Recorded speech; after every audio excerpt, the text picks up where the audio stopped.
올해 초까지만 해도 외국 언론들이 한국이 이길 거라고 예상했던 분들이 거의 없거든요. 야, 그거 당연히 독일이 이기지. 캐나다 총리 표정을 보고 공길 조선소를 봤다가 한국에 오니까 표정이 달라지잖아요. 대한민국 원자력 잠수함 이번에도 헤그세스 국방장관이 한국에 와서 원자력 잠수함 제작을 팍팍 밀어주겠다 이렇게 공개적으로 선언도 했고 장고 옷을부터 먼저 사다가 나중에는 우리 핵잠을 판매하거나 이런 것도 가능하죠.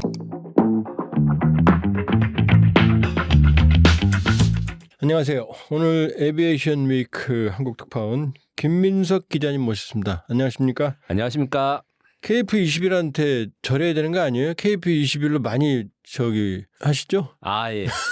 그게 팩트로 사실이고 솔직히 말씀드리면 싸가지가 없다 하실 수 있는데 KF21이 지금 사실 잘 된 게 아닙니다. 더욱더 잘 되기 위해서 제가 더 언론이라든가 기사로 더 노력할 것이고 예. 이제 시작 단계라고 생각합니다. 제가 KF21 취재를 12년째 하고 있거든요. 12년째. 네. 예. 그런데 아직 시작도 안 됐습니다. 제가 보기엔 한 2040, 50년까지 해야 되는 운명이 아닌가 싶습니다.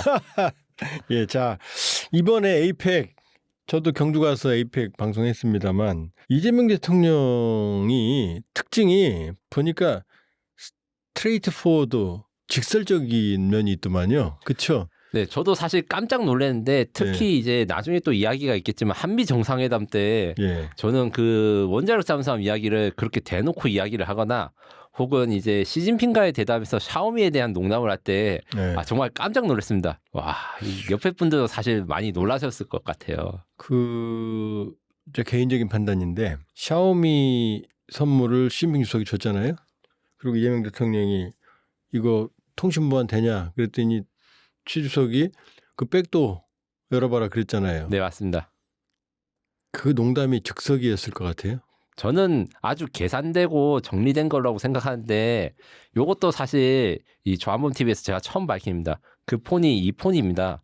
예, 그 폰이에요? 아, 예. 예. 이게 제가 쓰고 있는 이유가 미국 국방부에서 항상 스마트폰의 보안성에 대해서 검사를 받는데 예. 일단 이제 제일 무서운 거 화웨이, 허너라고 하는 폰들은 완벽하게 문제가 있으니까 조심해라고 금지가 된 상황인데 샤오미라든가 그다음 원플러스 몇몇 중국 업체들은 이게 그 허가가 났습니다. 그러니까 미국 사람이 써도 된다고. 예. 그 이유가 데이터 서버를 어디에 갖추는지 이런 것들을 검증을 해본 결과 샤오미 같은 경우에는 싱가포르의 이 개인정보 데이터라든가 이런 관리를 하기 때문에 예. 싱가포르는 미국의 이종의 쉽게 말하면 나와바리를 할 수 있고 통제가 있는 곳이라서 이 기술 유출이 없다. 이런 걸 한번 인정을 받은 것을 노리고 예. 굳이 그런 것은 인정을 받고 한국에 정식 발매되는 거기 때문에 이 선물 이런 데에서 자신들이 신뢰성이 있다. 이런 것들을 말하는 티키타카. 예, 계산된 티키타카라 생각합니다. 그러니까 비슷한 얘기인데 제 버전으로 한중 관계가 미묘한데 가장 민감한 이거 통신 보안 되냐? 라는 농담을 중국과 사전 협의 없이 하는 거는 거의 불가능할 거예요. 사전에 이렇게 농담을 하면 이렇게 답변하라. 그러니까 똑같은 얘기잖아요. 통신 보안 되냐? 백도 문제 같은 열어봐라. 그러면서 파한대서 하잖아요. 네. 시진핑이 양국 관계를 일단, 발전시키기 위한 계산된 조크였을 것이다. 맞습니다. 시진핑이 기본적으로 조크를 안 한 사람이기도 하고요. 그렇죠. 저희 중국 다 전문가분들한테 물어봐도 뭐 농담이라는 거 전혀 안 하는 사람인데 그 요즘 말로 매운 농담이라고 하죠. 그 정도로 자조적인 걸 해서 그래서 깜짝 놀랐습니다. 이제 우리가 서설이 좀 길었는데 인도네시아 대통령 수비안토 대통령 회담도 당황스러웠어요. 왜냐하면 여기서 지금 그동안 대한민국 밀덕들이 제일 인도네시아에 불만인 게 KF21 분담금 공동개발 20% 그 부분에 대해서 차일피일 미루고 돈도 안 내고 뭐 정보를 빼내가니 많이 그래서 시제기 6호기는 인도네시아 인도할 걸 아직도 안 하고 있잖아요. 그 상황에서 갑자기 KF21 공개 자리에서 니네 돈 안 내고 있지라는 식의 그 얘기를 꺼냈어요. 그랬더니 인도네시아 대통령이 이건 사전 협의가 없는 거죠. 당황하게 보였으니까. 자, 시진핑 주석과의 농담은 스무스했어요. 근데 이 인도네시아 대통령에 대한 언급에서는 당황하는 모습 보이더라고요. 그러면서 비공개로 전환하자 그랬거든요. 이거 어떻게 봤어요? 요것도 저는 사실 이 전후 사정이 나중에 알려지면 재밌는 일들이 많이 있었을 것이라 추정이 되고 네. 그 이재명 대통령이 돈 내놔라고 대놓고 하지도 않았어요. 우리의 KF21에 대해서 칭찬을 하고 우리 협력의 상징이다. 그리고 수비안토에 대해서 공식적으로는 뭐라고 했냐면 그 KF21 이야기 꺼내기 전에 칭찬만 했습니다. 뭐 지지율 80%의 대통령님이니 네, 앞으로도 기대되고 잘하고 KF21도 상직이니까 잘 챙겨주시고 그래서 돈 달라는 이야기를 안 했는데 그때 사진이라는가 보면 이제 수비안토가 그 모자 있잖아요. 인도네시아 특히 모자. 그거를 이렇게 걸면서 당황하면서 영어로 이야기를 하고 바로 핵심은 이 이야기는 공개를 하지 말고 즉시 비공개로 달려. 그 앞의 내용은 KF21은 협력을 하고 잘할 거고 비용과 일정 문제가 있지만 뭐 열심히 할 거다 이렇게 한 건데 그게 중요한 게 아니라 뒷부분은 비공개를 해달라. 나는 이재명 대통령한테 카메라가 보이는 앞에서 KF21에 대해서 말을 할 수가 없다. 이런 걸로 저는 해석을 했습니다. 그 왜 비공개 회의를 하자고 그랬을까요? 요것도 사실 제 생각은 이 개인적인 생각을 말씀드리면 인도네시아의 수비안토 대통령은 인도네시아판 트럼프입니다. 뭐 하는 게 트럼프 같기도 하고 실제로 기업을 운영했기도 합니다. 차이점은 이제 국방 쪽에 있었다 이게 차이인데. 국방 기업을 운영했었어요? 군인이자 기업가였습니다. 군인이 기업도 해요? 예. 인도네시아는 그것이 합법이기 때문에. 그럼 대통령도 기업도 하고 지금도 대표로 있습니다. 와, 기가 막히지 않습니까? 나 그 나라 가서 대통령 해야 되겠네. 맞습니다. 예. 그런 게 있는데 예. 결국 이제 저는 이런 트럼프형 사람에 대해서 어떻게 평가하냐면 자신이 위신이 깎이는 것을 무엇보다 두려워하고 위신이 깎이지 않기 위해서는 양보도 할 줄 아는 사람이다. 쉽게 말해서 양보를 해줄 테니까 내 쪽만 팔지 않게 해달라. 이런 대화로 저는 해석했습니다. 지금 상황이 인도네시아가 낼 분담금 아직 계속 미루고 차일피일 낸다고는 약속한 상황인가요? 거기에 대해서 정확하게 팩트 체크를 해드리자면 분담금 협상은 마무리가 됐습니다. 어떻게 마무리가 됐냐면 돈을 깎아주겠다 해가지고 일단 2026년까지 내야 될 돈은 확정이 됐고 그 뒤에도 이제 남은 돈을 받아내는 어떻게 받아낼 것인가에 대해서 인도네시아 안이랑 한국 안이 지금 충돌하고 있다. 거기에 대한 협상이 필요하다. 그래서 돈을 완전히 깎아주기로 우리가 호구화되기로 결정했다. 이렇게 말씀하신 분도 있는데 이건 아니고 일단 올해 내후년까지는 니네들이 인도네시아가 이렇게 돈을 내. 여기까지 합의를 해줬고 남은 돈을 어떻게 낼래? 인도네시아는 같은 금액으로 10년 이상 아주 장기로 갚는 방법 이런 걸 제시했고 우리는 그게 곤란하다. 요게 있고 그리고 또 한 가지는 지금 인도네시아 기밀 유출 사건은 지금 무혐의가 됐기 때문에 인도네시아 기술자들이나 참여를 하고 있고 얼마 전에는 KF21 그 5호기 있잖아요. 인도네시아에 제공하기로 된 거 그게 아직 한국에 있긴 한데 인도네시아 파일럿들이 최초로 솔로 비행을 했습니다.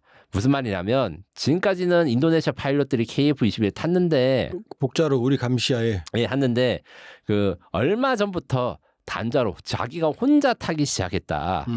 요거 같은 경우에는 그래서 이제 KF21의 인도네시아 참여에 좀 비판적으로 하신 분들은 우리나라가 호구가 잡혀서 저 도둑놈들 쫓아내지는 못한다 이렇게 하시는데 그것은 아니고요. 협상이 좀 진전이라든가 긍정적인 부분이 있어서 우리가 조금 더 양보를 해준 것이다. 진전에 대한 대가로. 네, 그렇게 생각하시면 됩니다. 그 이번에 그 수비안토 대통령이 김해공항에 도착할 때 알 수 없는 이유로 일정을 연기해서 낮에 올 분이 밤에 도착했다면서요? 요것에 대해서는 사실 확인이 조금 필요한 것이라서 제가 미리 말씀드리는데 시청자 여러분들께는 이게 좀 검증 과정에 있는 루머 정도다 이렇게 말씀을 드리겠습니다. 인도네시아발 소식으로는 수비안토 대통령이 갑자기 일정을 바꾸어서 하루 늦게 왔다. 그래서 원래는 29일에 도착해야 되는데 30일 날 밤 10시에 도착했다. 요것이 이제 KF21과 관련이 있을 수도 있다. 라고 이제 인도네시아 언론인들 SNS에 올라왔는데 그래서 대체 이게 무슨 이야기냐 제가 물어봤는데 대답을 안 해줘요. 그래서 이 부분에 대해서 제가 이제 좀 추정을 하자면 김해공항이랑 가까운 여러 가지 이제 KF21 관련된 시설들이 있고 무엇보다 사천에 바로 KF21 있는 거 아니에요? 맞습니다. 사천과 그 김해는 약 거리상은 100km 정도지만 뭐 차 타고 1시간 안에 가거든요.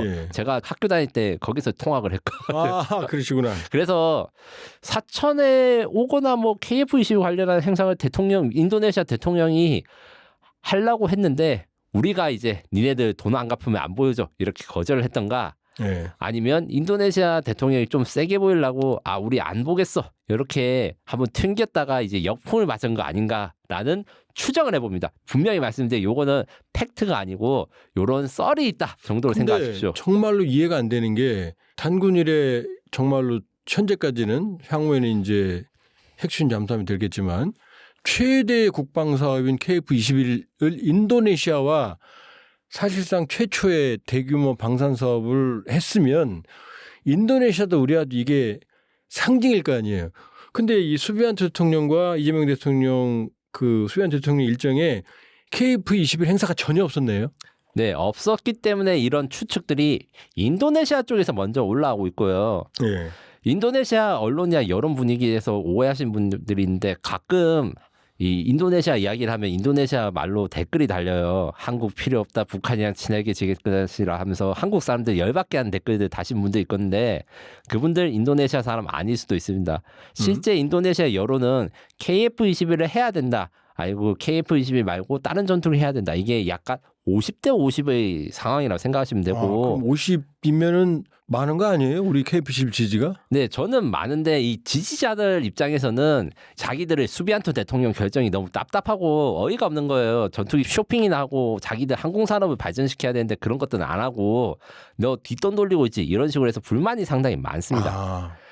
근데 이분들의 여론이라든가 기사들은 사실 한국에 잘 소개가 안 되고 수비안토 좋아하니까 인도네시아는 한국이랑 관계를 끊자 이런 것들만 우리가 접하게 되고 요게 이제 인도네시아에 대한 반감으로 또 연결되는 것이죠. 인도네시아는 왜 그 모양이에요? 지금 보면 라팔 구매한다고 그러지 않았나요? 네, 맞습니다. J-10C 구매한다고 하지 않았나요? 네, 맞습니다. 그다음에 KF-21 구매하지 않는다고 그랬나요? 맞습니다. 러시아제 비행기도 있죠. 네, 맞습니다. 이러면 지금 어마어마하게 군수 보급에서는 이게 비효율적이고 돈이 많이 들잖아요. 거기다가 미국산 F-15EX 전투기도 도입한다. F-15도 있죠. 예. 네. 그렇게 있기 때문에 전투기 도입 계약만 4개다. 다만 이제 또 이게 주변에 또 공교로운 일이 하나 생겼습니다. 아까 전에 수비안토 대통령이 인도네시아 한국 정상회담 할 때 좀 당황을 했다. 이렇게 예. 끝났잖아요. 그 회담 자체는 잘 끝났는데 예. 회담이 끝나고 다음 날 인도네시아 국방장관이 이렇게 발표합니다. J-10C 이거 산다고 확정을 한 적이 없어 나는. 예. 그냥 아이 쇼핑을 한 것이다. 그래서 J-10C 구매가 한 발 물러섰습니다. 그 한 인도네시아 정상회담 끝나고 나서 J-10C 구매가 기정사실인 것처럼 했던 인도네시아 입장을 바꿨다. 네, 맞습니다. 요게 대해서 직접적인 연관에 대해서 우리가 알 방법은 없지만 예. 저희 입장에서 충분히 의심이 갈 만한 상황이죠. 그러면 우리가 뭔가를 정상회담에서 압박을 했다. 인도네시아에 대해서. 네. 그래서 안 그래도 사실 J-10C 전투기를 인도네시아 구매하는 것은 상당히 욕먹을 짓이긴 했습니다. 뭐가 있냐면 일단 한국 입장에서도 이거 말이 안 되는 일이고 한국만 문제가 아니고 튀르키예, 프랑스, 미국 다 인도네시아를 향해서 압박을 할 수밖에 없어요. 그중에서도 프랑스가 왜 문제냐. 요것은 이제 팩트로 체크된 게 아니고 이런 이야기들이 그 군사 전문 기자들이나 해외 언론에서 이야기되는데 아마 기억하시겠지만 파키스탄과 인도 공중전 했다는 올해 사실 기억하실 겁니다. 그때 프랑스가 자랑하는 라팔 전투기가 파키스탄 공군의 J-10C 전투기에 대해서 격추당했는데 프랑스는 여기 억울한 거예요. 와, 우리는 그래도 열심히 잘 만들었는데 인도 애들이 운영을 못했다. 혹은 그렇죠. 인도가 뭔가 기밀이 새나간 거 아닌가. 기밀이 새나간 경로는 인도도 러시아제 수호이 30 MKI 전투기를 운영합니다. 그렇죠. 그래서 러시아를 통해서 중국으로 라팔 전투기 데이터가 넘어갔고 중국제 전투기가 그걸 이용한 게 아닌가. 이런 식으로 프랑스는 지금 그렇게 오해하고 인식하고 있네요. 공식 입장은 절대 아닌데 네. 개인적으로 보거나 아니면 프랑스 밀리터리 매니아들이 이거 억울하다면서 이야기를 하는데 이게 신빙성이 있는 거고요. 과거에 이런 사건들이 냉전 시대 때 있었거든요. 그걸 생각했을 때 인도네시아가 라팔을 지금 들여오고 있는데 J-10도 도입했다? 아니 우리 라팔을 떨군 거를 사오겠다고? 이거 말이 안 되는 거죠. 그러네요. 예. 그렇기 때문에 사실 외부적 압박도 있었다가 그래서 한국만 J-10 구입에 대해서 불편해하는 게 아니었어요. 네. 상식적으로 사실 하면 안 되는 거였고요. 네. 거기에 대해서 지금 인도네시아 국방장관이 한 발 물러섰기 때문에 J-10은 중국 구매는 아직은 이제 성사되지 않을 것이다. 이렇게 보시면 될 것 같습니다. 그러면은 J-10C는 그러면 인도네시아가 J-10C를 도입을 검토했던 건 파키스탄이 J-10C를 가지고 PL-15 전국제 공대공 미사일로 라파를 격추한 그게 아주 인상 깊었을 거 아니에요. 네, 맞습니다. 그러면 자 KF-21하고 J-10C를 비교하면 KF-21이 화내죠? 그럼요. 다만 이제 J-10C는 사실 F-16V 개량형 F-16과 동등 이상의 성능이고 라팔보다 KF-21이 좋지만 그렇다 해서 이게 운이 들어가는 상황, 전투 상황은 언제든 바뀔 수 있기 때문에 J-10C가 위협적인 상대인데 기술적으로 비교적 KF-21이 우위라고 할 수 있습니다.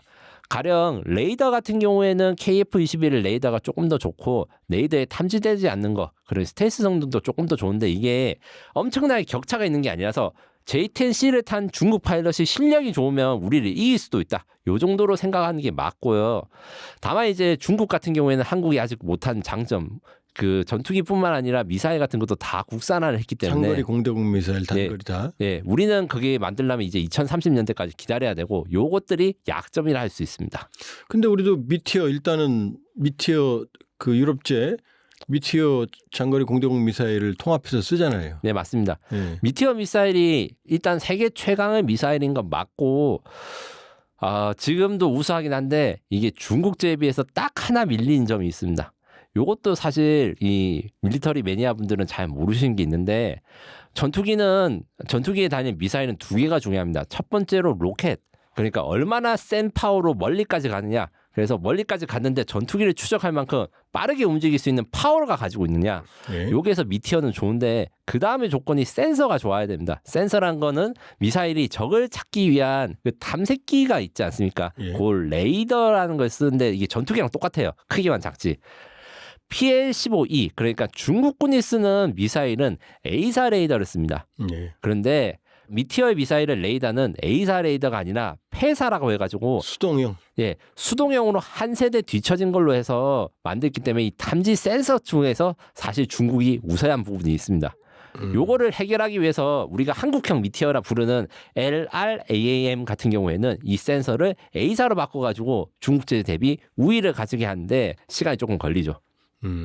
근데 지금 인터넷에 보면 지금 중국이 J-10C 파키스탄 인도 전쟁을 마케팅하려고 댓글에 J-10C를 찬양하는 그런 글들이 아주 막 쏟아지고 있다면서요.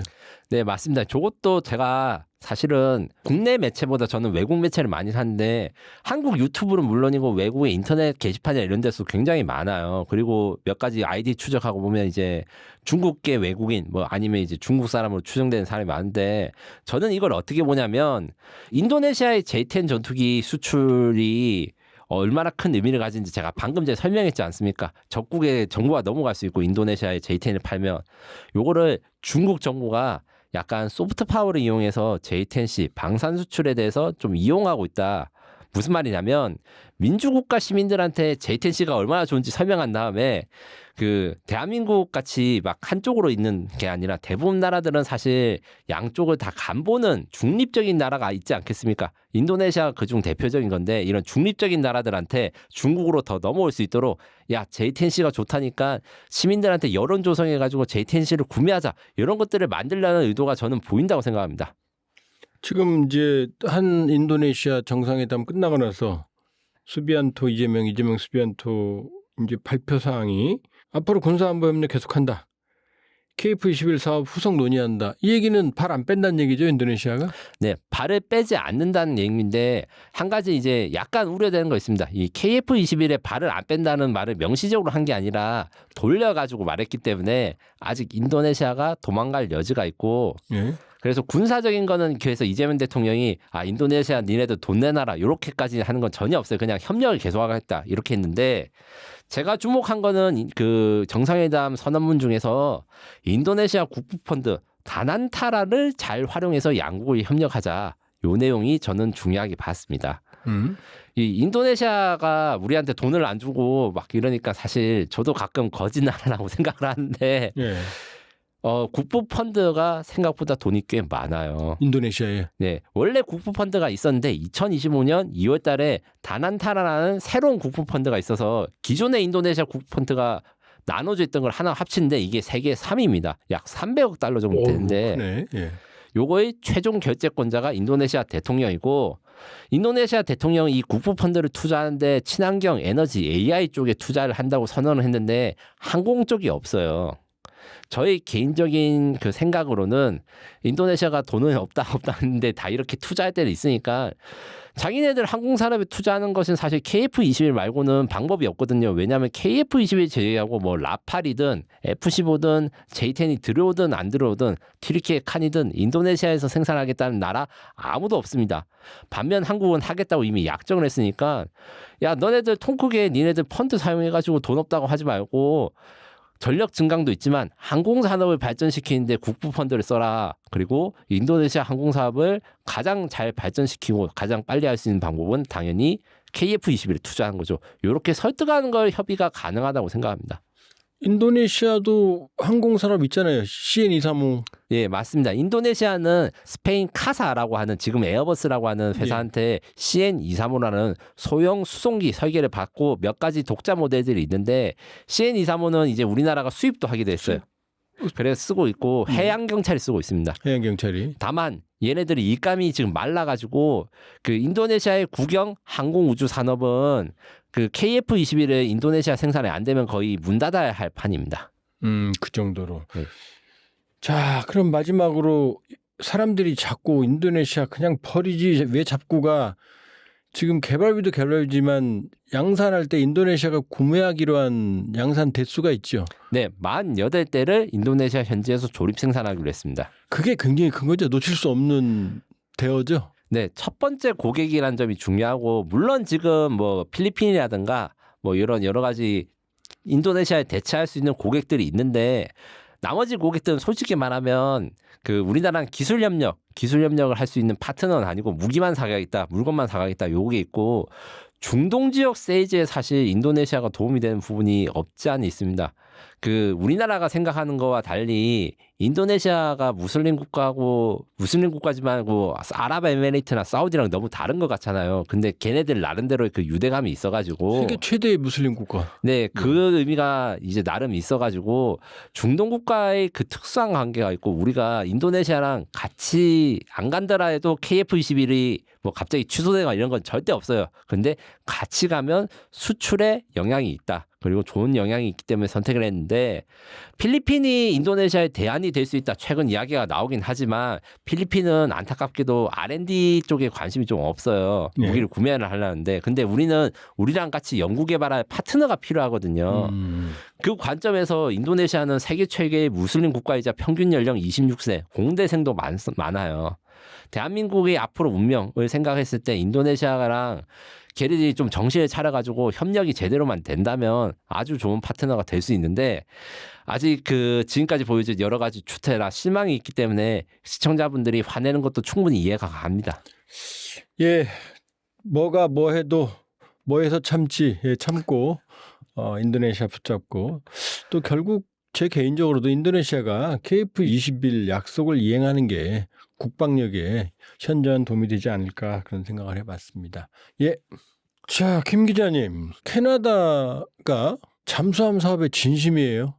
네, 맞습니다. 얼마 전에 에이펙 정상회담에서 캐나다 총리 그리고 캐나다 해군 참모총장이 우리나라 하나오션을 방문해서 최근에 진수된 장영실함 내부에 직접 들어가서 시찰도 했습니다. 장보고 3 배치 2 첫 번째 선도함. 네, 맞습니다. 네. 여기 장보고 3라는 건 일종의 코드네임인데 예. 우리나라 해군은 잠수함은 장보고 그다음에 구축함은 광개토 그다음에 호위함은 울산이라는 코드네임을 부릅니다. 예. 그중에서 이제 그 배의 형태나 크기가 달라질 때마다 장보고 1, 장보고 2, 장보고 3라 돼 있는데 장보고 3는 그중에서 제일 최신이고 배치 2는 최신형에서 한 번 더 개량해서 리튬 이온 전지를 장착하고 그다음에 미사일 탑재량을 6개에서 10개로 늘린 최신형 잠수함입니다. 그러니까 배치 1이 도산 안창호급 3,000톤. 네, 맞습니다. 세 척. 네. 그다음에 배치 2 세 척이 이제 선도함이 장영실함. 네, 맞습니다. 장영실함 과학자 이름을 그다음에 그 전문가 이름을 붙인 이유가 있죠. 네, 이것도 이제 배의 이름은 사실 뭐 참모총장이나 장군, 뭐 함장이 혼자서 결정하는 게 아니라 이름 제작하는 위원회가 있죠. 있는데 네. 위원회들이 이 각자 전통이 있습니다. 원래 잠수함은 독립운동가들의 이름을 많이 정하는데 네. 이번에는 좀 입장을 바꿔가지고 정치적으로 문제가 되지 않을 만한 역사 속 인물을 과학기술 쪽으로 해서 장영실 함으로 정하자 이렇게 한 게 있고 두 번째로 우리나라 배 이름을 지을 때 너무 군인들, 무인들 중심으로만 했기 때문에 그래서 그걸 이제 앞으로 배도 늘어날 건데 좀 다양하게 해보자 이런 의도가 있는 장면이었습니다. 예. 자, 캐나다가 왜 잠수함 지금 60조 원이라면서요? 네, 맞습니다. 총 규모가? 예. 그럼 어떻게 되는 거예요? 지금 얼마나 지금 도입하고 싶은 거예요? 60조 원의 예산으로 12척을 도입하고 싶어 하는데 그러면 이제 장보고 배치 3급 3,000톤급대를 원하는 거죠? 네, 중잠수함, 맞습니다. 무거울 중자. 네, 맞습니다. 그게 된다면 우리나라 장보고 3가 6척 계획을 갖고 있으니까 우리나라 2배는 숫자는 우리나라가 많지만 그 대형 잠수함 12척을 가진 나라는 이제 일본과 캐나다 이렇게 두 개가 되는 거죠. 예. 그런데 저는 사실 이 사업에 대해서 걱정을 많이 했다가 최근에 이 안심이 됐어요. 예. 올해 초까지만 해도 우리 경쟁자인 독일이 굉장히 세다. 그래서 사실은 이제 지금에서 말씀드리는 건데 그 해외 잠수함 수출을 많이 노력하신 분들은 인터뷰나 이런 거 봤을 때 야 우리가 힘들다 우리가 나토였었으면 좋겠는데 아 독일 애들이 나토란 걸 이용해 가지고 정보 교류도 활발히 하고 군사 교류도 하니까 우리가 밀린다. 이런 말씀을 좀 하셨었어요. 네. 그런데 이제 에이펙 정상회담에서 캐나다 총리 방문이라든가 군사 방문 이런 거 보니까 좀 분위기가 반전된 것 같아. 그래서 다시 기대를 하고 있는 상황입니다. 캐나다가 잠수함을 대량으로 확보하는 이유는 지금 북극 항로 때문이죠. 네. 정확히 말하면 북극 항로 때문이고 더 정확히 이야기하면 북극 항로를 좀 지키라고 트럼프 행정부가 압박을 하고 있습니다. 쉽게 말해서 캐나다는 미국의 모자입니다. 모자. 비 올 때 대신 맞아주는.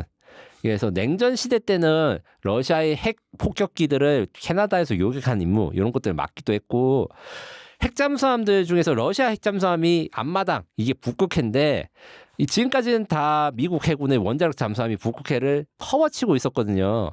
요거를 캐나다 니들도 좀 해라 라고 해서 원래 이렇게 해서 좀 압박을 간 역사가 오래 있습니다. 이 약간 역사 이야기를 가자면 원래 1980년대 캐나다는 원자력 잠수함을 획득하려 했어요. 아, 원자력 잠수함을요? 예. 캐나다 클래스라고 하는 12척의 잠수함을 확보를 하려 했는데 여론도 안 좋고 돈이 너무 많이 들어가니까 그걸 포기하고 캐나다는 영국에서 중고 잠수함 4척을 수입해가지고 지금도 운영하고 있거든요. 그런데 이 중고 잠수함이 들어올 때도 중고였어요. 그래서 좀 노후화가 됐는데 4척 들어온 것 중에서 지금 작동된 게 한 척밖에 없다고 합니다. 글쎄요. 지금 작전할 수 있는 게 거의 없다고 그러던데요. 그래서 빠른 시기에 작전을 해야 되는데 이것도 어떻게 된 거냐면 그래서 2000년 그 몇 년 전에 다시 캐나다가 핵잠수함을 가져야 될까 이렇게 논의를 하다가 그래도 핵잠수함은 아닌 것 같아 하면서 재래식 잠수함을 가지되 재래식 잠수함 중에서 사이즈가 제일 크고 성능이 좋은 거를 12척 확보하자는 게 지금의 CPSP 사업입니다. 그런데 지금 말씀하셨잖아요. 그 캐나다 해군이 핵잠수함을 가지라고 오히려 미국 측이 요구했다는 설이 있어요? 네, 맞습니다. 캐나다 해군과 미국 해군의 관계는 거의 이제 영국 다음으로 가깝다라고 해도 과언이 아니고 공동작전을 하는 게 굉장히 많습니다. 사실상 거의 작전은 한나라 동네라고 해도 무방한데 옛날에는 뭐 미국 해군이 다 원잠으로 미국 캐나다 해군 함정 호위해줘 이런 게 괜찮은데 트럼프는 다 니들 다 우리 안보에 무임승차하고 있어 이렇게 비판을 하지 않습니까? 캐나다가 거기에 직격탄을 받아서 뭐 캐나다 총리랑 미국 대통령이랑 싸우고 이런 게 다 연관이 있는 거예요. 그거를 우리 캐나다는 안보 무임승차를 하지 않는다 이런 걸 강조하기 위해서 하는 사업이 또 CPSP 이 잠수함 사업이기도 합니다. 그러면 지금 12척을 캐나다가 지금 확보하려고 그러잖아요. 근데 거기도 바보가 아닌 이상 우리 장보고 1, 2, 3처럼 급을 나눌 거고 그다음에 초기형, 후기형 있잖아요.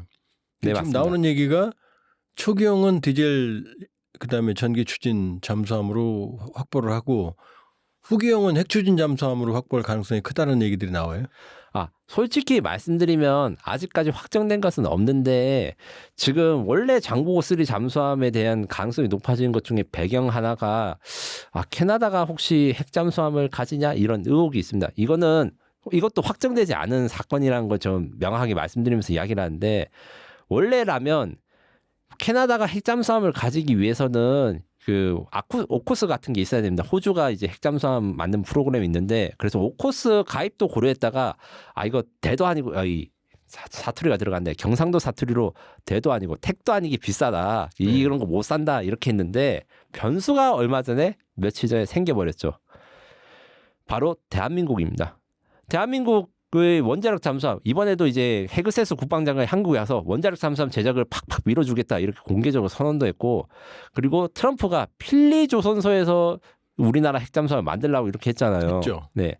그 말인 즉슨 만약에 대한민국이 미국의 승인을 받아가지고 지금 핵잠수함을 만들고 우리가 만든 핵잠수함은 미국이 쓰는 버지니아급보다 뭐 전체적인 성능은 떨어지겠지만 훨씬 더 저렴해요. 사람도 작게 들고 그러면 캐나다 해군은 이렇게 생각할 수 있죠.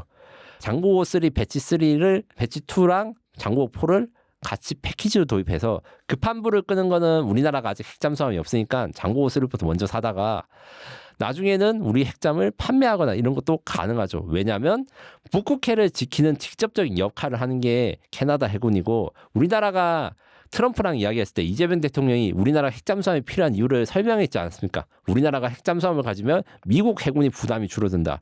똑같은 논리를 캐나다가 할 수 있잖아요. 그거를 적용할 수도 있고 실제로 과거에 추진도 됐었고요. 다만 딱 한 가지 문제가 있습니다. 미국 입장에서는 캐나다가 핵잠수함을 가진 게 좋은데 사실은 캐나다 시민들은 이걸 별로 안 좋아해요. 세금 많이 나간다고. 그래서 캐나다 시민들의 의견, 그러니까 러시아랑 어떻게 대결을 하고 캐나다의 국가 전략이 어떻게 될지 짐작하거나 정보의 흐름에 따라서 다시 원자력 잠수함 추진론이 나올 것이고 만약에 원자력 잠수함 추진 사업이 캐나다에 간다면 우리나라는 그 필리조선소에 만드는 한국형 원잠이랑 그다음에 프랑스의 바라쿠다 원잠이 경쟁을 하게 될 것입니다. 그러면 캐나다는 북극 그 얼음 밑을 관통하려면 장기간 잠항이 필요하고 오히려 캐나다야말로 핵 추진 잠수함이 필요한 거 아니에요? 네, 맞습니다. 사실 한국보다 더 많이 필요한 측면이 있는데 두 가지 측면이 있습니다. 얼음이 많은 북극해 특성상 얼음을 깰 때 사실 일반 잠수함도 깰 수는 있는데 오래 잠수해야 되거든요. 그 부분에서 장기 잠수, 그다음에 장거리 잠수가 필요합니다. 캐나다 북극해 우리가 지구본으로 볼 때랑 그다음 지도로 볼 때 좀 도법 차이로 면적이 다른데 엄청 넓어요. 이 조그만 잠수함 몇 척으로는 이게 감당이 안 됩니다. 그래서 이제 미국 해군이 상당 부분 도와주고 있는데 이거를 해결하기 위해서 캐나다도 독자적인 능력을 키우고 언젠가는 핵잠수함 이야기도 나올 수 있다. 장벽은 돈이 많이 드는 거를 캐나다 시민들이 감당을 할 건가?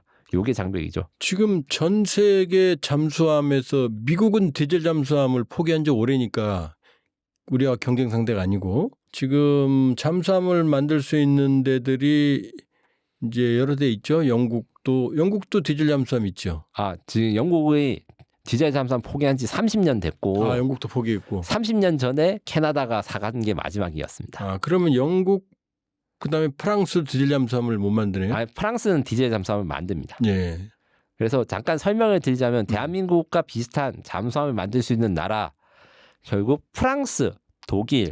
그다음에 일본, 한국 이렇게입니다.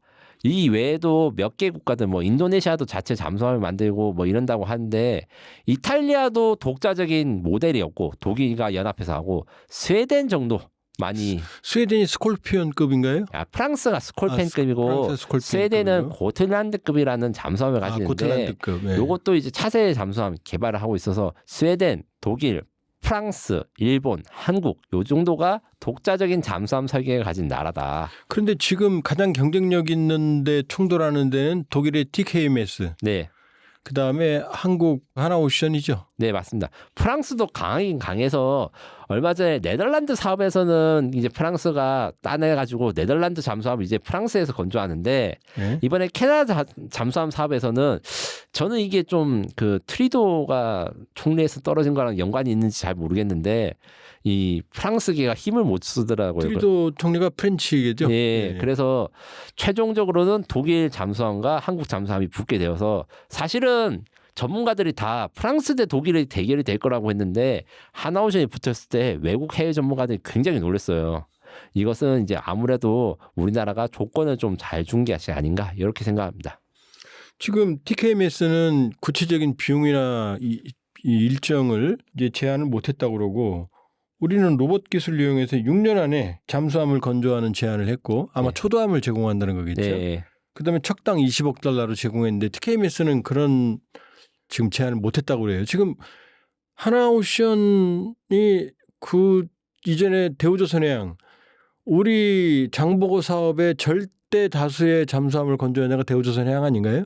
네, 맞습니다. 일단 이제 어떻게 된 건지 정리해 드리자면 사실은 캐나다 총리가 하나오션을 방문하기 전에 독일을 먼저 방문했어요. 예. 그래서 그거를 이제 CTV라고 하는 캐나다 텔레비전이 하나로 모아서 뉴스를 하는데 뉴스 내용이 되게 웃겼습니다. 일단 캐나다 총리가 하나오션에 방문해가지고 잠수함 안에 들어가고 우리나라가 말씀하신 대로 6년 안에 초도함을 나오고 20억 불로 할 수 있다. 요거를 쫙 보여준 다음에 캐나다 총리가 독일의 잠수함에서 TKMS에 가는 걸 보여줬는데 TKMS는 완성된 잠수함도 일단 없어서 공사 중인 것만 보여주고 사장이 나와가지고 어물쩡어물쩡 한 거예요. 아, 우리 지금 구체적인 인도 날짜랑 가격은 못 해주겠지만 캐나다 요거에 최대한 맞춰주겠다.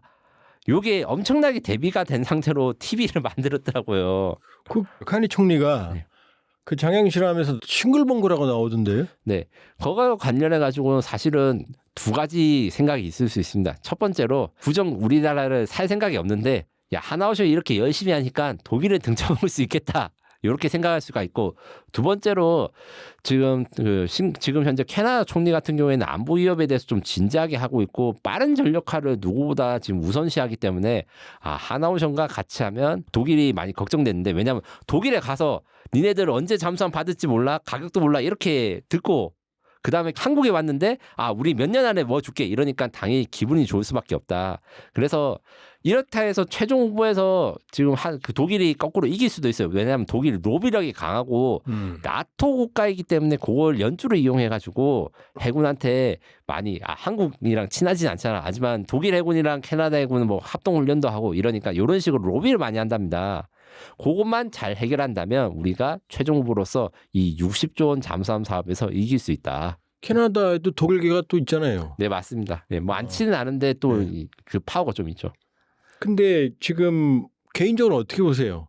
이 하나오션의 기술력과 독일 TKMS 기술력을 가격과 기술력을 종합적으로 봤을 때 현실적으로 말해서 이제 TKMS가 판단 미스를 했기 때문에 우리한테 추격을 허용한 것이고 엄연히 TKMS는 하나오션 정확히 말하면 대한민국 잠수함 산업의 스승님입니다.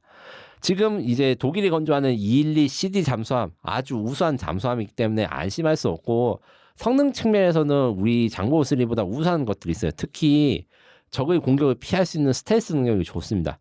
다만 우리보다 기술력이 5년 빠른데 완성도 5년 늦으면 이게 아무 그 경쟁력이 없는 거예요. 그렇죠. 걔들이 완성할 때쯤에 우리도 비슷한 걸 가지게 되니까 원래는 그 사람들이 좀 빨리 투자를 해가지고 우리보다 기술력이 앞선 거를 먼저 내놓을 생각이었는데 그게 안 되니까 궁지에 빠진 거라고 생각하시면 되고 그리고 하나오션은 가장 강력한 장점이 있습니다. 운영 경험을 쌓아놨다.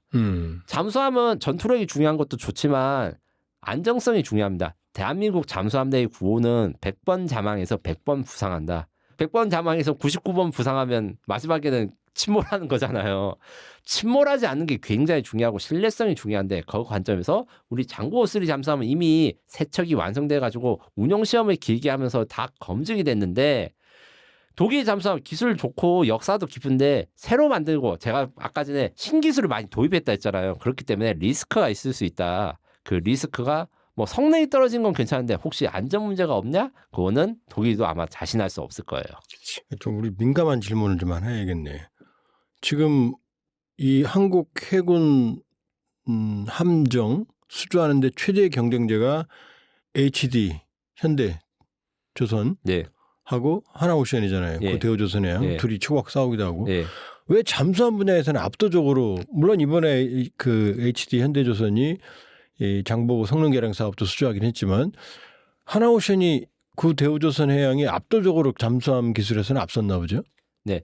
요게 대해서는 정말 민감한 질문이기 때문에 제가 말을 좀 신중히 해야 되는데 밥줄 달려 있죠. 아예 그럼요. 그럼 좀 느슨하게 넘어가세요. 아니야. 그래도 이제 팩트는 정확하게 해야 네. 되니까 팩트를 이야기하자면 현대중공업도 잠수함을 되게 잘 만드는데 두 조선소의 컨셉이 많이 다릅니다. 무슨 말이냐면 하나오션 같은 경우에는 DSME 시절부터 어떤 일이 있었냐면 장국 원 시절에 그 아마 이제 나무위키나 이런 데는 좀 있을 건데 우리 국정원이 러시아로부터 핵잠수함 설계 도면 이런 것들을 좀 받아가지고 DSME 시절 그러니까 대우조선 해양 때 그 러시아의 루빈 설계국이라고 있어요. 루빈. 네, 예. 잠수함 설계국이랑 공동 설계도 한번 해본 적이 있고 그래서 대형 잠수함에 대한 연구라든가 이런 것들을 좀 중점적으로 해왔는데 예. HD 현대중공업 같은 경우에는 후발주자거든요. 그것도 그냥 후발주자가 아니라 정말 피 터지게 싸워가지고 이제 자격을 얻은 거예요. 원래 현대중공업은 잠수함 건조 자격이 없었습니다. 우리나라에는 잠수함 건조할 수 있는 데가 하나밖에 없었다가 하나만 지정돼서 이제 대우조선만 잠수함을 만들 수 있게 됐는데 요 독점 규정이 없어지면서 정주영 회장이 잠수함 만드는 게 그렇게 꿈이었다고 해요. 그래서 그룹 차원에서 노력을 들어서 예. 엄청나게 노력을 해서 만든 게 장고2 손원일급 잠수함을 현대중공업에서 만든 건데 이때 대우조선해양이 먼저 9척을 만들고 있는데 현대중공업이 뒤따라간다고 투자랑 연구를 굉장히 열심히 했거든요. 따라잡기 위해서. 예. 그런데 그래서 그들이 선택한 거는 중소형 잠수함을 중심으로 연구를 하자 해서 요겁니다. 지금 현대중공업은 잘 알려지지 않고 이런 사실인데 HDS 800, HDS 1500, HDS 2300 이런 수출형 잠수함들이 설계를 다 맞춰놓고 이 중에서 HDS 1500이라는 잠수함이 지금 페루랑 공동 설계를 하기로 됐어요. 요것도 지금 방산 수출 확정된 건데 그래서 그 두 조선소가 우리나라는 그 두 조선소의 컨셉이 다른 거죠. 대형 잠수함을 만들 것이냐, 중소형 잠수함을 만들 것이냐. 그래서 럭셔리, 고급, 고가 잠수함은 하나오션이 그다음에 엔트리급 기종 잘 팔리고 이런 것들은 HD 현대중공업이 강점이 있습니다. 그거 지금 그 HD 현대중공업 그다음에 하나오션 둘이 경쟁하는 건 이상적인 거죠, 사실은. 네, 원래라면 사실 일본 같은 경우의 시스템도 있을 수 있어요. 일본 시스템 뭐냐면 지금 제가 하나오션의 모델이랑 HD 현대중공업의 잠수함 모델이 따로 있다 이렇게 말씀드렸잖아요. 요런 경우 일본 같은 경우에는 조선소가 두 개라도 똑같은 디자인으로 하고 똑같이 단일 팀으로 하는데 이게 장점은 뭐냐면 서로 치고받고 싸우지 않아서 우리끼리 나오는 손실이 줄어든다. 이게 장점이 있어서 이제 한때 지금은 이제 포기됐지만 일본의 잠수함이 호주에 수출될 뻔한 적도 있었고 항상 원팀 이야기를 해요. 그래서 한 팀으로 있을 때 장점이 있습니다. 중복되는 예산 투자 이런 것도 줄어들 수 있을 뿐만 아니라 사실은 우리나라 기업 특징이 한국 기업들끼리는 친하게 지내고 우리나라 외국 기업한테는 적으로 공동의적이야 이런 거 없습니다. 자기 빼고 전부 다 적입니다. 아주 치열하게 하기 때문에 이거는 다른 분야에도 마찬가지예요. 조선뿐만 아니라 자동차나 이런 분야에도 하기 때문에 경쟁이 되고 상대방을 얼마나 조금 더 우리가 더 돋보일 수 있을지 이런 걸 고민을 해서 결국에는 이게 안 좋은 쪽으로 가면 어떻게 되느냐. 야, 한국 업체들끼리 서로의 단점을 공격하던데 그럼 너네들 둘 다 사지 말아야 되겠구나. 서로 소송도 하고 그런 사례도 있고 그러죠. 네, 소송까지는 사실 우리 해군 전력하에 좀 중요한데 수출할 때 어떤 식으로 좀 마케팅하냐면 이것도 민감한 내용인데 제가 조한범 팀이니까 솔직하게 말씀드립니다. 한국 업체들끼리 같은 이제 따로 디자인을 내놓고 가지고 해외 수출할 때, 야, 넌 걔네 회사보다 우리 회사는 반값에 조선소도 얹어줄게 이런 식으로 마케팅을 합니다. 네, 이런 치열함이 장점도 있고 단점이 있는데 개인적으로는 저는 분야를 좀 나눠가지고 경쟁을 하되 이 급을 나눠서 현대중공업은 시장을 좀 나눠서 중저가 그다음에 하나오션은 고가 시장을 노리는 걸로 하는 게 제일 좋다. 그리고 조심스럽지만 다른 부분도 좀 그렇게 교통 정리를 해주셨으면 좋겠다 이렇게 말씀드립니다. 자, 지금 김 기자님은 이제 호주 60조 시장 또 세계 잠수함 시장 한국 미래 밝게 보시는 거죠? 네, 맞습니다. 다만 요게 한 가지 문제점이니까 걱정되는 게 꼭 말씀드리고 싶은 게 있는데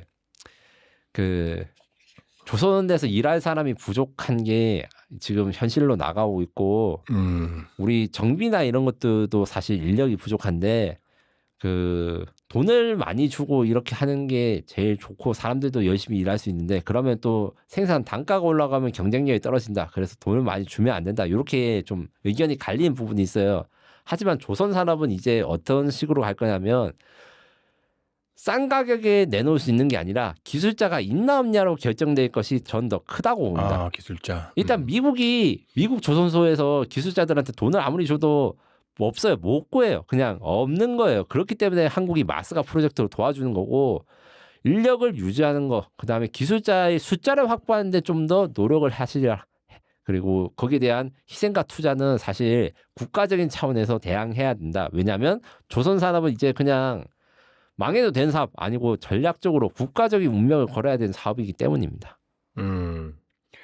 그 최종적으로 경쟁력 있다고 보세요? 호주 60조 잠수함 사업에 네. 우리 캐나다 60조 잠수함 사업은 사실 저 올해 초까지만 해도 외국 언론들이 한국이 이길 거라고 예상했던 분들이 거의 없거든요. 야, 그거 당연히 독일이 이기지 막 이런 식으로 저한테 이야기를 해서 제가 좀 침울해 있었다가 예. 이번에 이제 에이펙 방문해서 그 캐나다 총리 표정을 보고 독일 조선소를 봤다가 한국에 오니까 표정이 달라지잖아요. 예. 보면서 상당히 확률이 있고 저는 정말 조심스러운데 그 올해 상반기에는 사실 캐나다 사업에서 승률 저는 이제 30% 정도로 봤습니다. 지금은 60%로 2배 뛰었다 이렇게 생각이 들고 캐나다 말고도 다른 사업들이 많이 있기 때문에 거기서도 좀 기대해 볼 만합니다. 자, 기록에 남습니다. 우리 저 60% 예측 야, 애매하다. 아니어도 할 말이 있잖아요. 예, 오늘 캐나다 한국 잠수함, 캐나다 잠수함 수주 또 전망 우리 평가 알아봤습니다. 고맙습니다. 감사합니다. 아이고, 양안 전쟁 뭐 계속 나와요. 아마 시진핑 집권 기간 내내 나올 것 같아요. 네, 맞습니다. 그리고 사실은 미국 입장에서도 양안 전쟁 일어나지 않을 것이다 이렇게 말하기가 굉장히 어려운 상황이라고 합니다. 만약에 미국이 그렇게 말을 한 다음에 좀 안심을 하면 이게 옛날에 세계대전이 일어났던 상황과 비슷하기 때문에 중국이 반드시 침공을 할 것이다 이렇게 예측을 하고 대비를 하는 수가 최선의 수라고 합니다. 지금 영국의 왕립합동군사연구소 네. RUSI라는 데가 있는데 여기서 해커 집단 블랙문이 입수한 이제 보고서 서류를 네. 분석을 했어요. 자, 러시아가 2023년에 중국의 공수부대 장비와 훈련을 제공했다. 왜냐하면 러시아가 공수부대 특화에 대해서 관심이 많잖아요. BMP라든지 공중수송용 보병 전투차라든지 이런 데 관심을 많이 가졌잖아요. 네, 맞습니다. 그러니까 공수작전에는 뭐 사실은 뭐 미국보다 선진적인 기법을 많이 도입했다고 할 정도인데 그러면 중국에 러시아가 장비를 제공했다 대량으로 라는 얘기는 중국이 지금 그 능력을 확보하려는 거 아니에요? 네, 맞습니다. 일단 내용을 정리하자면 이제 왕립군사연구소가 보도한 바에 따르면 러시아가 중국의 공수부대 역량을 지원해 준다 이런 보고서가 있고 구체적인 지원 내용은 일단 대량의 장비를 구해야 합니다. BMD-4M 경량 공수 장갑차 37대, 125mm 포가 장착된 스프루트 대전차 자포 11문, BTR MDM 공수 장갑차 여기에 11대 이런 것들이 이제 세력상 규모상으로는 이게 여단급 공수부대 규모라고 생각하시면 되고요. 그리고 이 공수부대 물자를 수송할 수 있는 GPS 낙하산, 일반 낙하산인데 GPS가 달려 있어서 원하는 위치에 떨굴 수 있는 낙하산을 이제 지원을 하고 거기다가 공수부대 훈련도 제공한다. 이런 것까지 토탈 패키지가 있습니다. 요 같은 경우에는 말씀하신 대로 이제 그 러시아 공수군 VDV의 역량에 대해서 이야기를 하면 규모상으로도 그다음 역량상으로도 공수부대에선 세계 최대 규모입니다. 미국이 원래는 공수부대가 있었어요. 82 공중기동사단 이런 게 있었는데 낙하산 수송을 전제로 하지 않아요. 그래서 낙하산으로 물자를 떨어뜨리는 공수부대로는 세계 최대 규모가 VDV가 맞다. 러시아 공수군. 그리고 거기에 관련해서 기술도 주고 장비도 주고 연구도 훈련도 제공해 준다는 게 이 보고 내용입니다. 그러니까 러시아는 C-130 전술 수송기나 이런 걸로 착륙을 해서 보급을 하는 게 아니고 장비 자체를 낙하를 통해서 그냥 일반이 아니라 보병 전투차 같은 장갑차 같은 걸 대량으로 투하해서 공수부대가 바로 작전에 대규모 작전할 수 있는 그런 개념이잖아요. 맞습니다. 그래서 20-30톤짜리 이런 장갑차도 그 낙하산에 실어보낸 기술이 쉬운 기술이 아니고 걔네들 만든 낙하산 보면 탱크에 낙하산에 단다고 속도가 많이 안 줄어드니까 역추진 로켓을 달아가지고 이제 충격을 줄이거나 이런 것들이 다 노하우거든요. 거기에 대해서 중국한테 가르쳐 줄 것이다. 이런 의혹이 있는 것이죠. 목표는 대만이겠죠?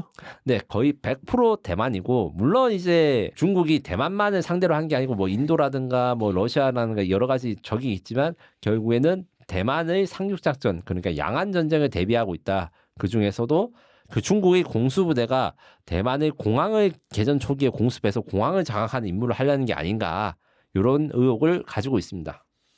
대만도 지금 뭐 결사항전 GDP 5%까지 우리가 2.32% 쓰거든요. 네, 나토도 3.5% 플러스 1.5% GDP 5%까지 트럼프가 원하는 대로 이거 어마어마한 거거든요. 이 정도까지 확대하다고 밝혔는데 근데 문제는 실질적인 가동률이 이 숫자로 쓰여 있는 것보다 절반도 안 된다. 한 30% 된다. 이런 얘기도 있어요. 네. 요것은 이제 선후 관계가 어떻게 된 거냐면 지금까지 중국 위협이 있는데도 그 대만이 국방력이 약하고 준비가 안 됐기 때문에 그것을 개선하기 위해서 GDP의 5%까지 늘리겠다. 이렇게 선언을 하고 그래서 지금 이 노후된 물자, 장비가 안 되는 가동이 안 되는 물자 이런 것들을 이 돈으로 해결이 가능한가? 여기에 대만 입장에서는 관건입니다. 그 국가감사원이 2024년 보고서를 낸 거에 따르면 예비군 장비가 부족해가지고 공병 장비, 뭐 개인 장비 이런 것들이 예비군을 동원을 해도 총을 못 준다. 한 30% 정도 장비라는 게 안 된다. 이렇게 폭로가 됐고 현역병도 지금 복무 기간이 좀 줄어들어서 누가 4개월이라 했는데 이게 4개월까지는 아니고 좀 우리나라보단 짧습니다. 이게 정원 대비 80% 수준으로 병력이 부족하다. 거기다가 이제 국방비를 써가지고 국방 투자를 하는 거 주로 무기를 사는 부분에 집중돼 있는데 대만은 아무한테나 무기를 살 수 없어요. 사실은 팔아주겠다는 나라가 미국 정도밖에 없습니다. 우리나라도 사실 중국 그 봐가지고 대만한테 무기를 안 팔잖아요. 일본도 안 팔고. 그래서 유럽 국가 아니면 미국 국가한테 무기를 사야 되는데 절대적인 게 다 미국이다. 그런데 미국이 돈은 받고 인도는 안 해주고 했어서 대만이 반발을 많이 하고 있습니다. M1, M209, A6 자주포 3년 지연, 스팅어 휴대용 공대공 미사일 5년 지연, F-16V 전투기 2년 이상 지연 이렇게 주문을 해놓고 이제 돈은 받은 다음에 미국에서 오는 게 늦어가지고 전투 준비에 문제가 있는 것이 아닌가 이런 걱정들을 많이 하고 있습니다. 근데 여기에 지금 대만이 보면 저도 얼마 전에 봤는데 뭐 치누크 헬비를 타고 중국으로 도망가려고 장교가 했던 사건도 있고 그 군내외 간첩 사건이 많다면서요. 네, 기본적으로 군내외. 예, 맞습니다. 기본적으로 이제 국내 간첩 사건들이 많아가지고 뭐 옛날에는 장군들 이런 예비역 장군들 회유하고 포섭하거나 지금은 이제 현역반 젊은 현역 군인들한테 뭐 중사 상사 이런 사람들한테 뭐 정보를 돈을 좀 얼마 주고 정보를 빼내거나 이런 것들이 계속 적발되고 있습니다. 물론 적발된다는 건 그만큼 대만의 방천망이 뛰어나다는 거지만 이 계속 이런 돈으로 관계된 이 간첩이 나오는 게 대만 입장에서는 좀 불안하죠. 이게 전쟁이 나면 언제 뒤통수를 때릴지 모르는 놈들이 있다는 거니까요. 근데 대만 국민들이 또 의외로 나눠져 있잖아요. 이 본국과 잘 지내야 된다. 아니다 완전히 결사항전 분리독립해야 된다. 그러니까 보면 상당히 많은 뭐 일부 조사 같은 건 80%가 넘게 중국과 그냥 잘 지내자. 현상 유지하자 이런 게 나오고 전쟁 나면 참여할래? 그게 한 대만 국민의 한 4분의 1밖에 안 된다는 그 여론조사도 있다면서요. 네. 개인적으로는 그래도 대만군이 저항 의지가 없다 이렇게 생각하진 않고요. 국민들의 여론이 다만 극단적으로 막 중국이 바로 공격하도록 독립을 선언하자거나 아니면 지금 당장 중국에 예속되자 이런 사람들이 15%씩 있고 나머지 85%는 보수 쪽에서는 어떻게 생각하냐면 지금 중국과의 그 협력 관계를 좀 발전시켜 가지고 TSMC나 이제 이런 그 대만 회사들이 중국에 공장을 가지면서 이제 돈 버는 것처럼 열심히 벌자.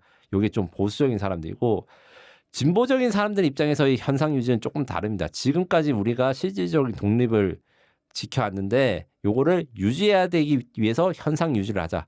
결론은 똑같아요. 현상 유지를 하자가 진보든 보수든 그렇기 때문에 85%가 현상 유지라는 게 나오고 이 현상 유지의 개념이 좀 다른 거죠. 중국이랑 친하게 지내는 현상 유지, 중국의 독립을 유지하는 현상 유지, 이게 좀 섞여 있기 때문에 일부가 있는데 결국 대부분의 대만 사람들은 당장 중국이랑 전쟁하는 사람도 잘 없고 그렇다 해가지고 이제 완전 바로 중국에 들어가자 하는 사람도 잘 없다. 우리나라랑 사실 좀 비슷해지고 있다. 이렇게 생각하시면 됩니다.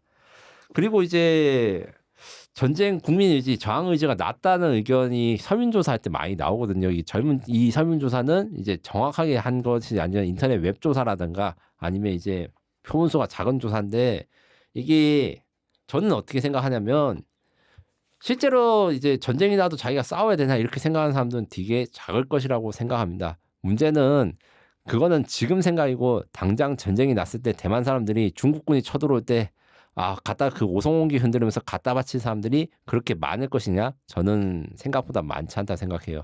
왜냐하면 러시아 우크라이나전 사례에서 이거를 좀 알 수 있었습니다. 사실은 러시아 우크라이나 전쟁이 2022년 벌어졌기 전에도 돈바스 지역에서 러시아랑 우크라이나 계속 싸웠어요. 그리고 그거에 대해서 좀 염증을 느끼는 사람도 많았는데 염증을 느끼는 건 느끼는 거고 전면적으로 침공하고 키예프가 위험하니까 사람들이 그때 당시에 확 열정이 나와서 러시아가 궁지에 몰리게 된 거는 이거는 우크라이나 사람들이 애국심이 많다기보다는 러시아로 합병됐을 때 미래가 안 보이니까 얘들이랑 합병하면 안 되겠다 이렇게 생각하는 게 굉장히 많아진 거예요. 대만 사람들 입장에서 똑같습니다. 만약에 홍콩이 지금도 이제 평화롭게 자기 생활을 유지하고 자유평등, 민주주의 이게 지켜졌으면 대만 사람들이 시진핑이 우리 대통령 돼도 상관없지 이렇게 생각했는데 사실은 전혀 아니잖아요. 그 우산혁명에서 탄압받고 박해받는 사람들이 얼마나 많습니까?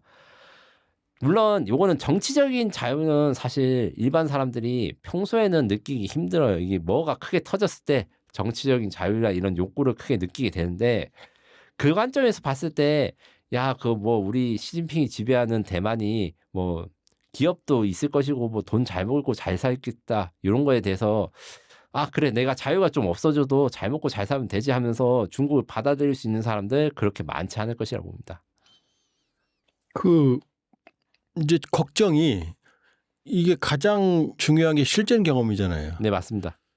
그런데 러시아는 미국 못지않게 실전 경험이 크잖아요. 네, 맞습니다. 아프가니스탄 전쟁 거의 10년 했죠. 그다음에 체첸 1차, 2차 전쟁, 러시아 조지아 전쟁, 나고르노 카라바흐 네. 아파지아 이런 많은 분대에서 그다음에 절대적으로 러우 전쟁 이런 걸 통해서 상당히 많은 실전 경험이 있는데 여기다가 러시아가 특화된 공수작전 장비와 노하우까지 전달한다고 그러면 대만하고 미국한테 상당한 위협 아니에요?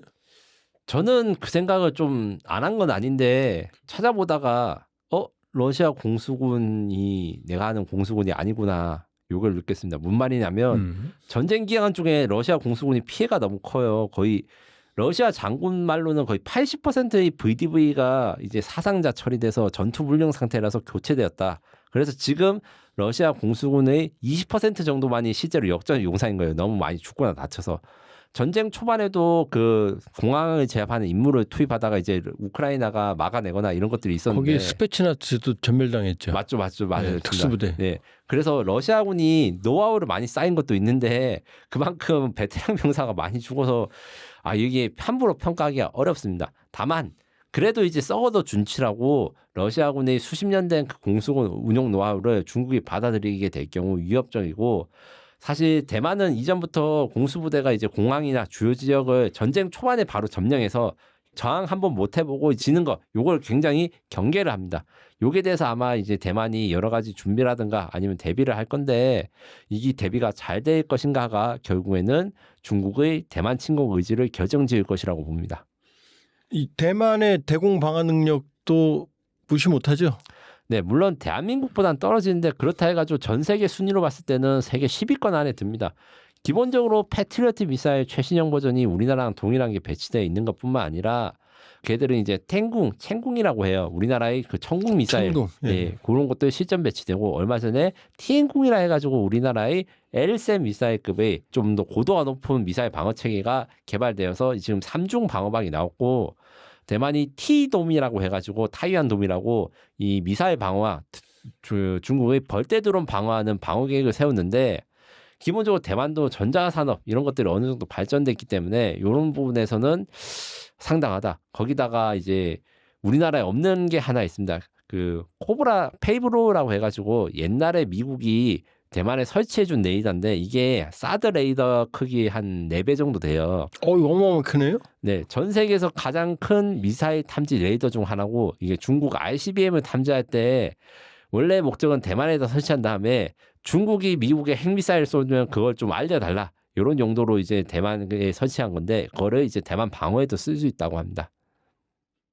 그러면은 그 운영은 미군이 하나요, 대만이 하나요? 그거는 대만 사람들이 안 가르쳐 줍니다. 아,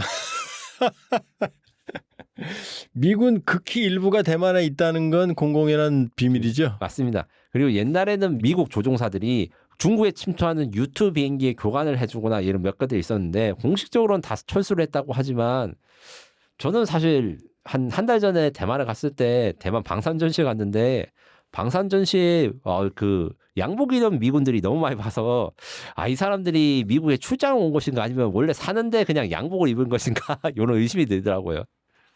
근데 지금 미국이 TSMC 지금 그런 말도 있어요. 대만을 지켜주는 가장 큰 무기가 TSMC다. 왜? 그걸 공격하면 세계가 공급망이 붕괴되니까. 그래서 미국이 TSMC 보고 야 미국으로 들어와 절반 이렇게 요구하고 TSMC 반도체 방패 미국과 대만 간에 그다음에 가끔 트럼프 대통령이 니네 그러면 안 지켜줘 뭐 이런 뉘앙스의 말도 하죠. 네, 맞습니다. 이 균열은 없나요? 균열이 있고 대만이 이게 대해서 저항을 하는데 제가 보기에는 이게 또 트럼프의 타코 엔딩이 될 가능성이 크다 이렇게 생각합니다. 그 미국의 요구는 기본적으로 미국에 공장이 없는 반도체 그 회사들은 관세를 세게 때려맞고 있고 그래서 우리나라의 SK 하이닉스, 삼성전자, TSMC 전부 다 미국에 공장을 짓는데 한술 더 나가서 가장 최신형 공정, 가장 좋은 공정을 미국에 짓자 이렇게 요구를 하는데 이게 물리적으로 불가능하다. 이런 게 이 TSMC뿐만 아니라 우리나라 그 반도체 산업계들의 입장이고 특히 메모리 반도체보다 비메모리 반도체 TSMC가 이런 거에 굉장히 취약합니다. 취약하다는 거는 자기네들 기술과 노하우를 뭐 떼다가 어디다 실을 수가 없는 거예요. TSMC는 다들 아시다시피 그 파운드리라 해서 이 주문자가 이런 칩이 필요하면 이 맞춤형 생산을 하는 걸로 유명합니다. 근데 그거는 TSMC 혼자만 이룬 게 아니라 TSMC 회사가 있으면 그 대만의 대학교 그다음에 중소기업들 수천 개의 중소기업들이 아주 네트워크가 잘 짜여 있어서 야 누구 거기 그 TSMC가 야 내 듣도 보도 못한 설계도로 누가 칩을 만들어 달라는데 이거 만들어 본 사람이면 대만의 그 중소기업 산업계 중에 한 군데라 틀림없이 그런 설계를 해본 경험이 있는 회사가 있다는 거예요. 그럼 거기 외주를 주고 뭐 이런 식으로 해서 수십 개, 수천 개의 업체들이 하나의 네트워크가 된 거기 때문에 걔들을 다 끌고 가서 미국으로 옮긴다 해도 재현이 불가능한데 지금 TSMC 혼자만 미국에 건설한다 해서 미국이 2나노칩 뭐 이런 초정밀 반도체를 바로 생산할 수 있는 능력은 불가능할 것이다. 요게 이게 대만 사람들이 믿고 있는 구석이고 다만 이제 요 이야기는 있어요. 일본의 TSMC 공장이 세워지는 거는 그 대만의 그 역량들을 다 이전하려고 하는 것이 아닌가 이런 의심을 가진 분도 있습니다. 그 이번에 전 좀 의아스러웠던 게 다카이치 일본 총리가 사상 첫 여성 총리가 요코스카 항에 있는 조지 워싱턴 항모에 미 대통령 머리원을 타고 가서 미군들 앞에 연설하는데 펄쩍펄쩍 뛰었거든요. 전 개인적으로는 그건 저 모양은 아니지 않은가 그랬는데 오히려 이번에 일본 내 지지율은 뭐 상당히 높게 나온대요. 그 대만의 경우에 대만 사람들 많이 만나시죠? 네. 그러니까 일본의 저 정서는 상당히 친미적인 정서를 우리 같으면 속없이 그렇지 않을 텐데 남의 나라 앞에 가서 대만도 미국에 대해서 그렇게 신뢰감이 큰가요? 지금 막 이렇게 왔다 갔다 하는데. 정확히 이야기하면 미국 말고 믿을 사람이 없어가지고 믿을 데가 없어서 어쩔 수 없이 믿는다에 가깝습니다. 물론 미국이 도와준 것도 많이 도와주지만 뭐 어떤 법 규제가 필요하니 의회의 승인이 필요하네 하면서 거절된 무기들도 굉장히 많고 어마어마하게 많죠. 우리나라 같은 경우는 사실 필요하다면 돈 되니까 다 파는데 그 대만은 돈 주고 사겠다는데도 안 팔고 기다린 것들이 많습니다. 이지스 구축함 같은 거 한 20년 넘게 기다리는데 아직도 안 팔고 있고요. 뭐 F-16 전투기도 거의 15년 이상 기다렸는데 팔아줄게 하면서 또 주문이 늦고 이런 것들 때문에 미국이 없으면 대만은 생존할 수 없다. 이걸 잘 알고 있으면서도 미국을만 기대했다가는 우리가 버틸 수가 없다. 요런 복잡한 감정이 있다. 이게 정확한 표현입니다. 이거는 국민당을 지지하든 민진당을 지지하든 사실 공통된 정서예요. 두 세력 다 미국한테 아쉬운 점이 있거든요. 그걸 생각했을 때 참 현실론. 예, 현실론이 맞는 것 같습니다. 실제로 대만 사람들이 중국의 침공을 두려워합니까? 네, 이게 저는 대만의 국방 전문가 분들과도 좀 이야기를 해봤는데 이게 침공에 두려워하지 않으면 그거 자체가 침공의 빌미가 된다는 거예요. 무슨 말이냐면 대만 사람들이 만약에 우리나라가 북한을 생각할 때 사실 저는 이제 김정은이 자기가 가진 게 많아서 뭐 핵무기로 협박을 하겠다는 게 안 믿거든요. 그 협박을 하고 실제 쓰는 순간 그는 지구상에서 사라지고 북한은 멸망하는 것을 저는 믿기 때문에 근데 대만 사람들은 사실 시진핑에 대해서 그런 생각을 가지기 어렵잖아요. 뭐 옛날에는 뭐 산사 때문에 무너뜨린다 하는데 현실적으로는 대만이 중국을 정복하는 건 불가능한 건 누구나 알고 있고 대만이 어떻게 잘 방어한지가 중요하기 때문에 이 방어를 위한 여러 가지 전략, 기술, 기반 아니면 경제 이런 것들에 대해서 많이 투자하거나 신경을 쓰는 것이 보입니다.